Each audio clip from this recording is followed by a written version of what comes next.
All right, so we got a couple questions from the chat, man. The chat wants to know, trust, if you had to support, scratch that, start back over. We're gonna clip it from right here. 3, 2, 1.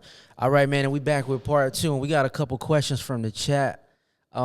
Chris, the chat wants to know, man, if Martin Luther King was alive and Malcolm X was alive right now, what organization would you be a part of and why?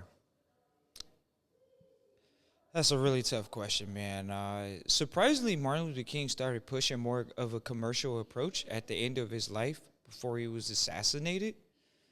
So that would be maybe one element to going with Martin, is because he showed a level of awakening that when he gives the speech, he led us into a burning building, a burning house like that. That shows some level of okay, I'm admitting that there could be some wrongdoing there in the approach that I took originally.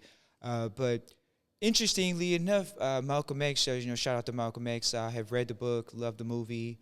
Uh, Yeah, good interpretation by Denzel Washington. Phenomenal. Definitely. Well, all right. So let me break down the question. Basically, Martin Luther King wants us all to come together.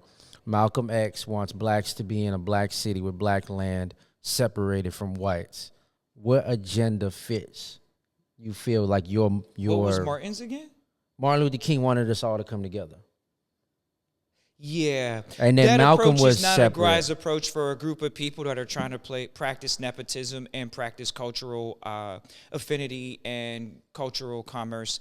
It's like the reason why they complain about the fact that the black dollar doesn't circulate for multiple times. That immediately destroyed that concept of the black dollar staying in the community. So yes, we have to take the approach of keeping the dollar circulated, specifically within internal buying power and in other cultures participating in exchange.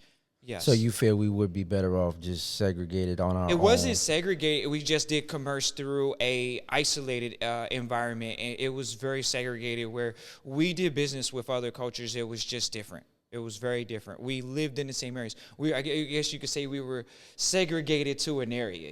We were, isolated to areas where we couldn't come out and be in other areas, but we did business with each other, I feel like that's what Atlanta has become. What?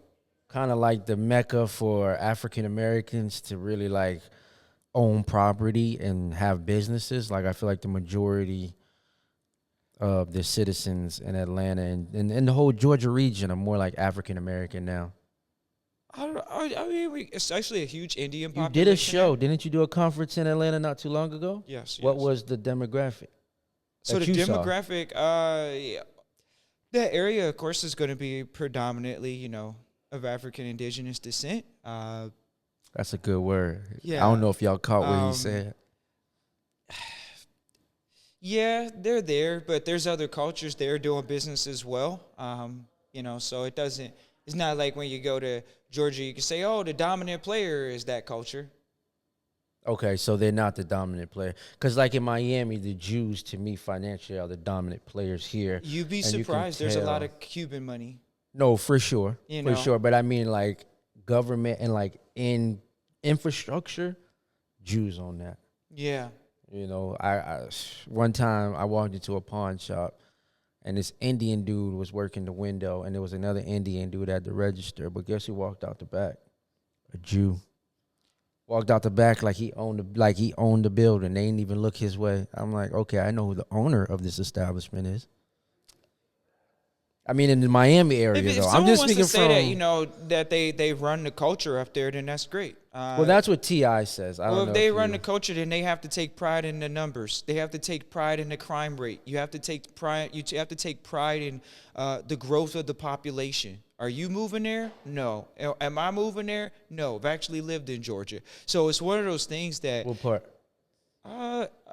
Fairburn, Camp Creek. What kind of lifestyle would you prefer? That countryside or more the Miami? Both.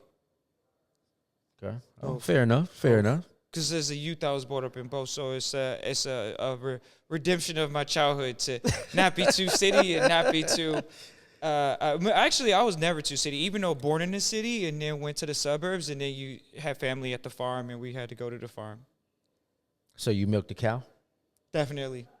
You're Of a course I human. milked a Yeah, cow. you're a legit human. Yeah, exactly, You're not a right? human till you milk a cow, Yeah, man. literally. I mean, did you go to a fair when you Yeah, were a it was kid? actually during my third grade trip. I can never Thank you. forget. It's a trip. And they gave us eggs, actual chicken eggs, and I tried to hatch It's called a mine. typical American public school education trip.